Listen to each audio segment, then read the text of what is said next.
ನಮಸ್ಕಾರ ಸ್ನೇಹಿತರೆ S S C C G L ಎಕ್ಸಾಮ್ಗೆ ನಾವೇನು ವಿಡಿಯೋ ಸರಣಿ ಮಾಡ್ತಾ ಇದೀವಿ. General awareness, okay, G K ಪ್ರಶ್ನೆಗಳ ಒಂದು ಇಂಪಾರ್ಟೆಂಟ್ ಆಗಿರುತ್ತೆ. 25 ಕ್ವಶನ್ಸ್ ಇರುತ್ತೆ ನೋಡಿ. ಇದು 3ನೇ ವಿಡಿಯೋ ನಾವು ಮಾಡಿರತಕ್ಕಂಥದ್ದು. ಅಂದ್ರೆ ಜನರಲ್ ಅವೇರ್ನೆಸ್ ಅಲ್ಲಿ ಬೇರೆ ಏನಿದೆ, ಇಂಗ್ಲಿಷ್ ಅಥವಾ ರೀಸನಿಂಗ್ ಅಥವಾ ಕ್ವಾಂಟಿಟೇಟಿವ್ ಆಪ್ಟಿಟ್ಯೂಡ್ ಇವೆಲ್ಲ ಕೂಡ ಮಾಡಿದೀವಿ. ಎಲ್ಲ ಒಂದು ಪ್ಲೇ ಲಿಸ್ಟ್ ಇದೆ. S S C C G ಎಲ್ಗೆ ಎರಡಿದೆ, S S C C G L ಮತ್ತೆ S S C C H S L. Okay, C H S L ಬೇರೆ ಇದೆ. ಸೊ ನೋಡ್ಕೊಳ್ಳಿ, ನಿಮ್ಗೆ ಯಾವ್ದು ಬೇಕಂತ ನೋಡ್ಕೊಂಡು ಹೋಗಿ. H S C H S L ಕನ್ನಡದಲ್ಲಿ ಇರುತ್ತೆ, ಕನ್ನಡ ಇಂಗ್ಲಿಷ್ ಎರಡು. ಸಿ ಜಿ ಎಲ್ ಇಂಗ್ಲಿಷ್ ಇರುತ್ತೆ, ಯಾಕಂದ್ರೆ ಇಂಗ್ಲಿಷಲ್ಲಿ ಮಾತ್ರ ಅವ್ನು ಕೇಳೋದು ನಿಮಗೆ, ಇಂಗ್ಲಿಷ್ ಅಂಡ್ ಹಿಂದಿ. ಹಾಗಾಗಿ ಇಂಗ್ಲಿಷಲ್ಲಿ ತಗೊಂಡಿದ್ದೀನಿ. ನಮ್ಮ ಟೆಲಿಗ್ರಾಮ್ ಮತ್ತೆ ಇನ್ಸ್ಟಾಗ್ರಾಮ್ ಫಾಲೋ ಮಾಡಿ ಲಿಂಕ್ ಇದೇ ವಿಡಿಯೋದ ಕೆಳಗೆ ಡಿಸ್ಕ್ರಿಪ್ಷನ್ ಬಾಕ್ಸ್ ಇದೆ, ಅಲ್ಲೂ ಕೂಡ ನಾವು ಲಿಂಕ್ಗಳನ್ನ ಶೇರ್ ಮಾಡ್ತೀವಿ. ಸೊ ಬನ್ನಿ ಹಾಗಾದ್ರೆ ನೋಡೋಣ ಕ್ವಶನ್ಸ್ ಹೆಂಗಿದೆ, ಯಾವ ರೀತಿ ಬರುತ್ತೆ, ಸೊ ನೀವು ಹೆಂಗೆ ಓದಬೇಕು ಅನ್ನೋದು ಕೂಡ ಇಂಪಾರ್ಟೆಂಟ್ ಆಗುತ್ತೆ. Which polyatomic ionic compound is a white crystalline powder used in fire extinguisher and to neutralize acid and bases ಅಂತ. ಅಂದ್ರೆ ಫೈರ್ ಎಕ್ಸ್ಟಿಂಗ್ವಿಷರ್ ನೀವು ನೋಡಿದ್ರೆ ಕೆಂಪು ಕಲರ್ ಇರುತ್ತಲ್ಲ, ನಾವು ಹೋಟ್ಲು ಅಲ್ಲಿ ಬೇರೆ ಕಡೆ ಪಬ್ಲಿಕ್ ಪ್ಲೇಸ್ ಅಲ್ಲಿ ಹಿಂಗೆಲ್ಲ ಇಟ್ಟಿರ್ತಾರಲ್ಲ, 6 ಇರ್ತಿರ್ತಾರೆ, ಟೈ ಮಾಡಿ ಇಟ್ಟಿರ್ತಾರೆ ಅಲ್ವಾ, ಟೈ ಮಾಡಿ ಇಟ್ಟಿರ್ತಾರೆ. ಇದ್ರ ಒಳಗೆ ಇರುತ್ತಲ್ಲ white colour, whitish crystalline colour ಬರುತ್ತೆ, ವೈಟ್ ಕ್ರಿಸ್ಟಲೈನ್ ಕಲರ್ ಇರುತ್ತೆ.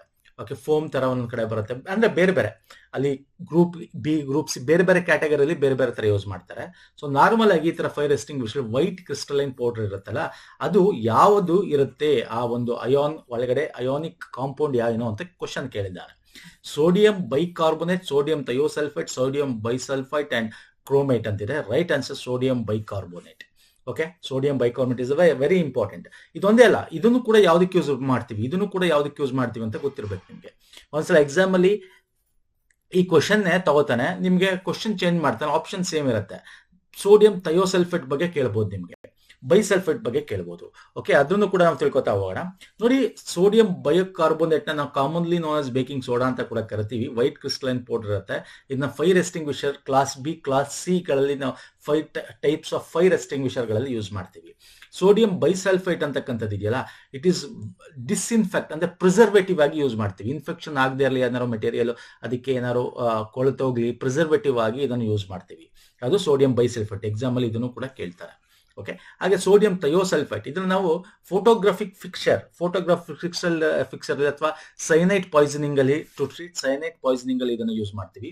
ಹಾಗೆ ಸೋಡಿಯಂ ಕ್ರೋಮೇಟ್, ಇದನ್ನ ಕರೋಷನ್ ಇನ್ಹಿಬಿಟರ್ ಅಂತ ಕರಿತೀವಿ. ಅಂದ್ರೆ ಈಗ ಯಾವ್ದಾದ್ರು ಒಂದು ಮೆಟಲ್ ಬಾಡಿಗೆ ನೀವು ಯೆಲ್ಲೋ ಕಲರ್ ನಿಮ್ಮ ಒಂದು ಪೇಂಟ್ ಹೊಡಿತಾರೆ, ಪ್ರೈಮರ್ ತರ ಹೊಡೆದಿರ್ತಾರೆ ಅಲ್ವಾ, ಅದೇನು ಅಂದ್ರೆ ಕ್ರಿಸ್ಟಲೈನ್, ಅದು ನಮ್ಗೆ ಒಂಥರ ಡೈಯಿಂಗ್ ತರ, ಕೊರೋಷನ್ ಆಗದೆ ಇರಲಿ ಅಂತ ಯೂಸ್ ಮಾಡ್ತಕ್ಕಂಥದ್ದು ಸೋಡಿಯಂ ಕ್ರೋಮೇಟ್ ಅಂತ ಕರಿತೀವಿ. ಸೊ ಇದು ಕೂಡ ಗೊತ್ತಿರಲಿ, ಕೇಳ್ಬೋದು ಎಕ್ಸಾಮ್ ಅಲ್ಲಿ ಇದನ್ನ.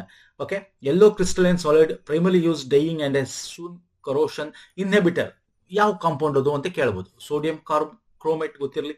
ಓಕೆ, ಹಾಗೆ ನಿಮ್ಗೆ ಡಿಸ್ಇನ್ಫೆಕ್ಷನ್ ಅಥವಾ ಪ್ರಿಸರ್ವೇಟಿವ್ ಗೆ ನಾವು ಯೂಸ್ ಮಾಡ್ತಕ್ಕಂಥ ಕಾಂಪೌಂಡ್ ಯಾವುದು ಅಂತ ಕೇಳ್ಬೋದು, ಸೋಡಿಯಂ ಬೈಸಲ್ಫೇಟ್. ಸೊ ಅದು ಕೂಡ ಗೊತ್ತಿರಲಿ ಸ್ನೇಹಿತರೆ. ಓಕೆ, ಸೊ ನೆಕ್ಸ್ಟ್ ಬರ್ತೇನೆ. Which port is developed as A satellite port.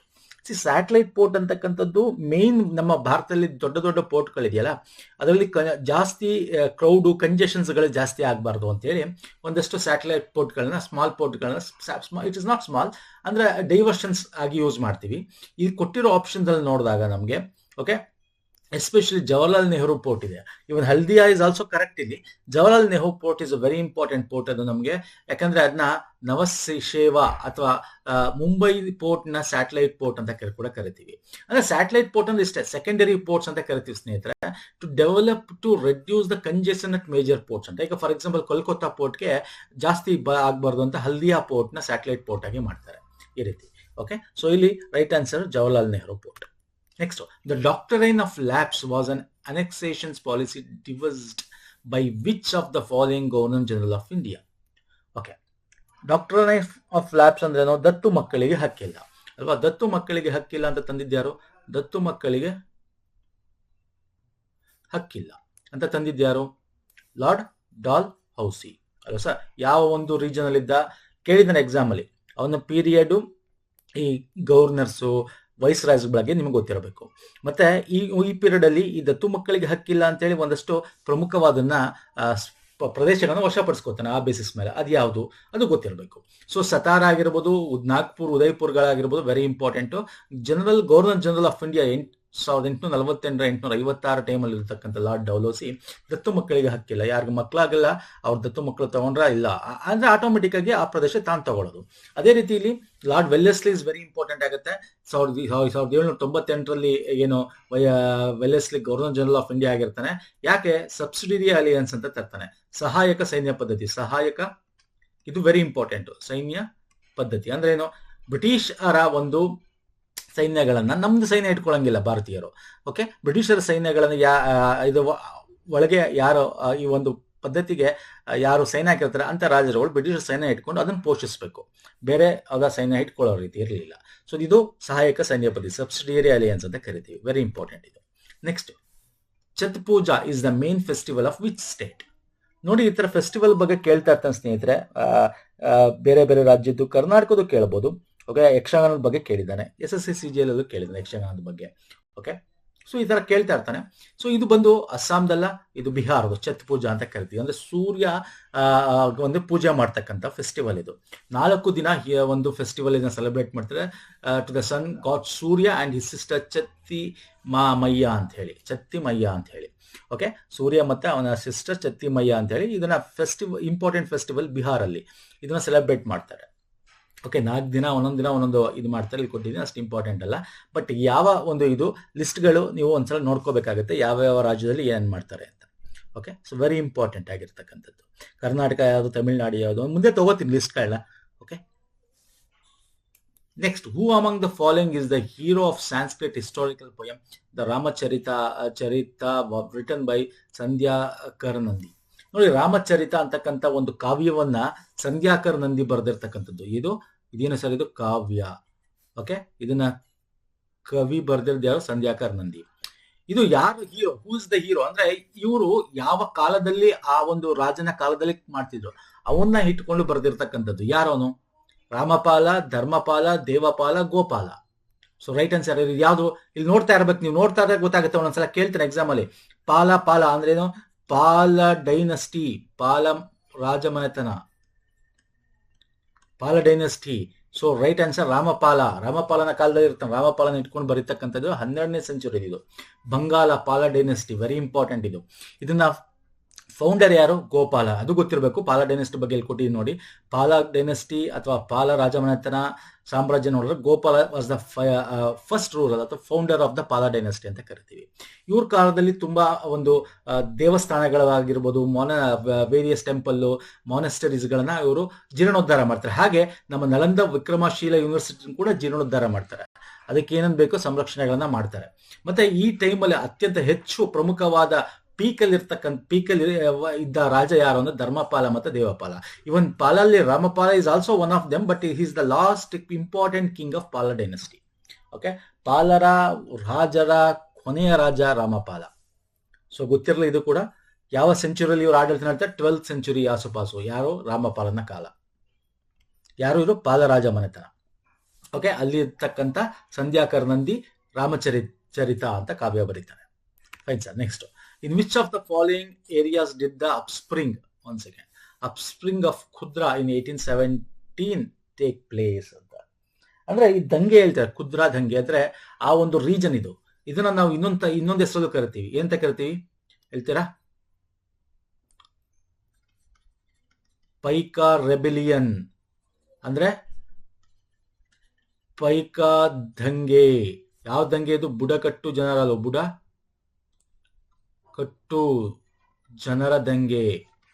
ಎಲ್ಲಿ ಸರ್ ಆಗಿದ್ದು? Bengal, Madras, United Provinces, Odisha. Right answer Odisha. ಕುದ್ರಾ ಅಂತಕ್ಕಂಥ ಪ್ಲೇಸ್ ಇದೆಯಲ್ಲ, ಪ್ರೆಸೆಂಟ್ ಡೇ ಆಫ್ ಒಡಿಶಾದಲ್ಲಿ ಬರುತ್ತೆ. ಕುದ್ರಾ ಅಂತಕ್ಕಂಥ ಕಿಂಗ್ ಆಫ್ ಕುದ್ರಾ, ಆ ಒಂದು ಮನೆತನದವನು ಆಳ್ತಾ ಇರ್ತಾನೆ. ಅವನ್ನ ಈ ಬ್ರಿಟಿಷರು ಸೋಲಿಸಿದ ನಂತರ ಆಫ್ಟರ್ ಸೆಕೆಂಡ್ ಮರಾಠ ವಾರ್ ಒಡಿಶಾನ ಕ್ಯಾಪ್ಚರ್ ಮಾಡ್ಕೋತಾರೆ ಬ್ರಿಟಿಷರು. ಅವಾಗ ಇಲ್ಲಿ ಇವನ ಕಾಲದಲ್ಲಿ ಈ ಒಂದು ಪೈಕಾ ಒಂದು ಬುಡಕಟ್ಟು ಜನಗಳಿರ್ತವೆ. ಪೈಕಾ ಅಥವಾ ನಾವು ಕೊಂಡ ಅಂತ ಎಲ್ಲ ಕರಿತೀವಿ. ಅವ ಬುಡಕಟ್ಟು ಜನರಿಗೆ ಟ್ಯಾಕ್ಸ್ ಫ್ರೀ ಇರುತ್ತೆ. ಓಕೆ, ಟ್ಯಾಕ್ಸ್ ಫ್ರೀ ಇರುತ್ತೆ. ರೆವೆನ್ಯೂ ಲ್ಯಾಂಡ್ಗೆ ವಿತೌಟ್ ಟ್ಯಾಕ್ಸ್ ಕೊಡ್ತಿರ್ತಾರೆ. ಬಟ್ ಬ್ರಿಟಿಷರು ವಶಪಡಿಸ್ಕೊಂಡು ಅವರು ಕೊಡಲ್ಲ. ಅವರು ಸಾಲ್ಟ್ಗೆ ಮತ್ತೆ ಬೇರೆ ಬೇರೆ ಇದಕ್ಕೆ ಸಿಲ್ವರ್ ಕಾಯಿನ್ಸ್ಗೆ ಟ್ಯಾಕ್ಸ್ಗಳನ್ನ ಹಾಕ್ತಾ ಬರ್ತಾರೆ ಅವ್ರ ಮೇಲೆ ಕೂಡ. ಇದ್ರ ವಿರುದ್ಧ ಅವ್ರ ದಂಗೆ ಹೇಳ್ತಕ್ಕಂಥದ್ದು 1813 ಬಕ್ಷಿ ಜಗಬಂಧು ಅಂತಕ್ಕಂಥ ಚೀಫ್ ಮಿನಿಸ್ಟರಿ ಕಿಂಗ್ಗೆ ಚೀಫ್ ಮಿಲಿಟರಿ ಆಗಿರ್ತಕ್ಕಂಥವನು. ಓಕೆ, ಕೊಂಡಾಸ್ನ ಒಂದು ಇದು ಲೋಕಲ್ ಜಮೀನ್ದಾರು ಎಲ್ಲ ಸೇರ್ಕೊಂಡು ಬ್ರಿಟಿಷರ ವಿರುದ್ಧ ದಂಗೆ ಹೇಳ್ತಕ್ಕಂಥದ್ದು. ಸ್ಟಾರ್ಟಿಂಗ್ ಅಲ್ಲಿ ಇವರೇ ಮೇಲ್ಗಡೆ ಇರ್ತಾರೆ. ಅದೇ ಹೋಗ್ತಾ ಹೋಗ್ತಾ ಇವ್ರುಗಳನ್ನ ವಶಪಡಿಸ್ಕೋತಾರೆ, ಒಂದಷ್ಟು ಜೈಲ್ಗೆ ಹಾಕ್ತಾರೆ. ಕೊನೆಗೆ ಬ್ರಿಟಿಷರು ಈಸ್ಟ್ ಇಂಡಿಯಾ ಕಂಪನಿ ಏನೋ ಅವಾಗ ಟೈಮಲ್ಲಿ ಇರುತ್ತೆ, ಬ್ರಿಟಿಷರು ಅವರನ್ನ ಸೋಲಿಸ್ತಾ ಬರ್ತಾರೆ. ಸೊ ಕೊನೆಗೆ ಏನಾಗುತ್ತೆ, ಫೈನಲಿ 1825 ಜಗಬಂಧು ಸರೆಂಡರ್ ಆಗ್ತಾನೆ, ನೆಗೋಸಿಯೇಷನ್ಸ್ ಆಗುತ್ತೆ.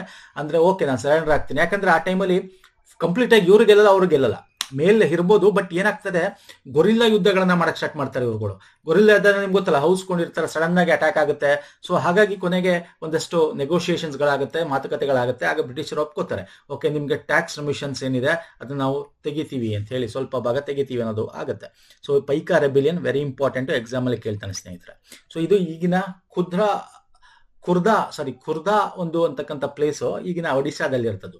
ಅದಕ್ಕೆ ಇಲ್ಲಿ ಒಡಿಶಾ, ಒಂದೊಂದ್ಸಲ ನಿಮ್ಗೆ ಒಡಿಶಾ ಬದಲು ಕೇಳ್ಬೋದು ಪೈಕಾ ರೆಬಿಲಿಯನ್ ಯಾವ ಪ್ರದೇಶದಲ್ಲಿ ಆಯ್ತು ಅಂತ. ನಿಮ್ಗೆ ಬೇಕಾದ್ರೆ ಖುರ್ದಾ ಅಂತಾನೆ ಕೂಡ ಕೊಡಬಹುದು ಆಪ್ಷನ್ ಅಲ್ಲಿ. ಮತ್ತೆ ಇಸ್ವಿಗಳನ್ನ ಕೇಳ್ತಾನೆ, ಇಸ್ವಿ ನೆನ್ಪಿಟ್ಕೋಬೇಕಾಗತ್ತೆ. ಬುಡಕಟ್ಟು ಜನಾಂಗದ ದಂಗೆಗಳ ಬಗ್ಗೆ ನೋಡ್ಕೊಳ್ಳಿ ಸ್ನೇಹಿತರೆ, very important. Next, where was the Hindu college established in the year 1791?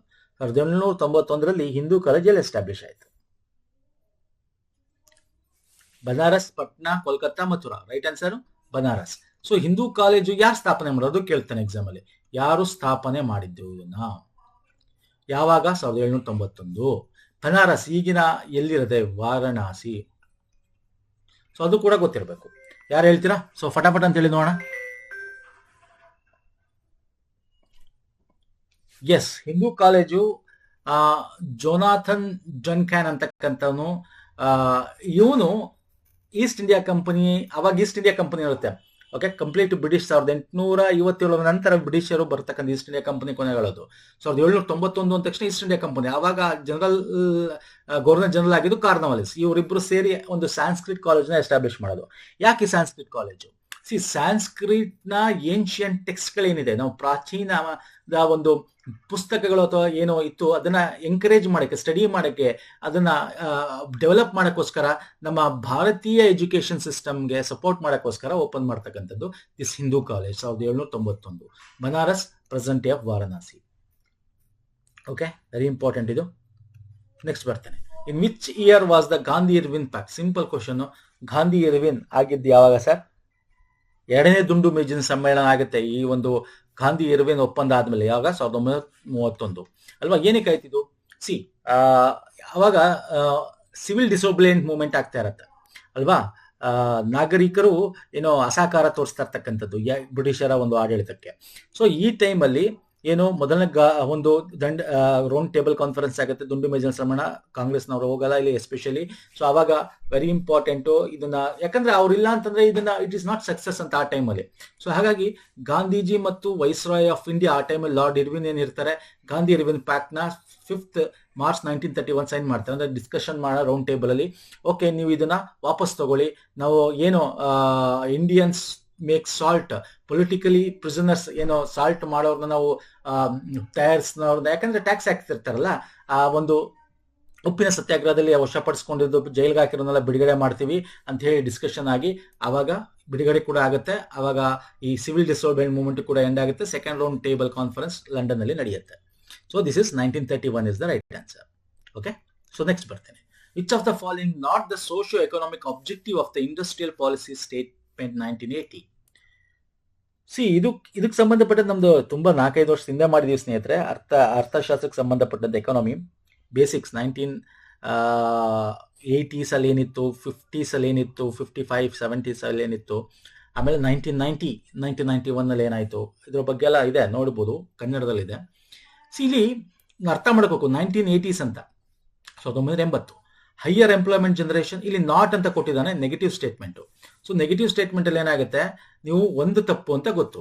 ಯಾವುದು? ಹೈಯರ್ ಎಂಪ್ಲಾಯ್ಮೆಂಟ್ ಜನರೇಷನ್ ಇದೆ, promotion of export oriented industries ಇದೆ, consumer production against high prices and bad quality ಇದೆ, allowing maximum foreign direct investment ಇದೆ. ನೋಡಿ, ಕಣ್ಮುಚ್ಚು tick ಹಾಕ್ಬೋದು. ಯಾವುದು ಈ ಸಾಮಾಜಿಕ ಆರ್ಥಿಕ ಉದ್ದೇಶಗಳಲ್ಲ. ಇಂಡಸ್ಟ್ರಿಯಲ್ ಪಾಲಿಸಿ, ಕೈಗಾರಿಕಾ ನೀತಿ 1980 ಕೈಗಾರಿಕಾ ನೀತಿಯ ಸಾಮಾಜಿಕ ಆರ್ಥಿಕ ಉದ್ದೇಶಗಳಲ್ಲ ಅಂದ್ರೆ ಆಪ್ಷನ್ 4 ಅಲ್ಲ. ಯಾಕಲ್ಲ? ಇಟ್ ಈಸ್ FDI ಬಗ್ಗೆ ಮಾತಾಡ್ತಾ ಇದ್ದಾರೆ.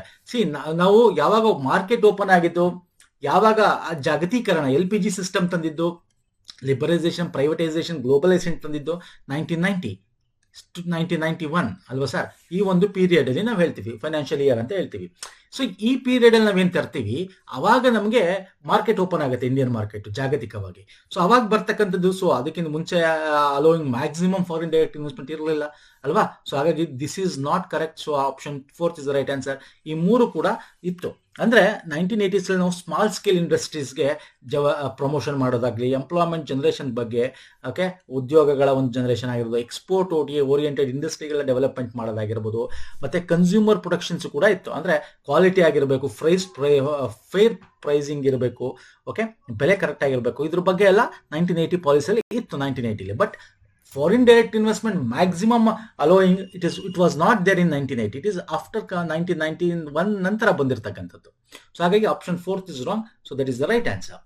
ನೆಕ್ಸ್ಟ್ ಬರ್ತೇನೆ. In which of the following years will India host the world badminton championship?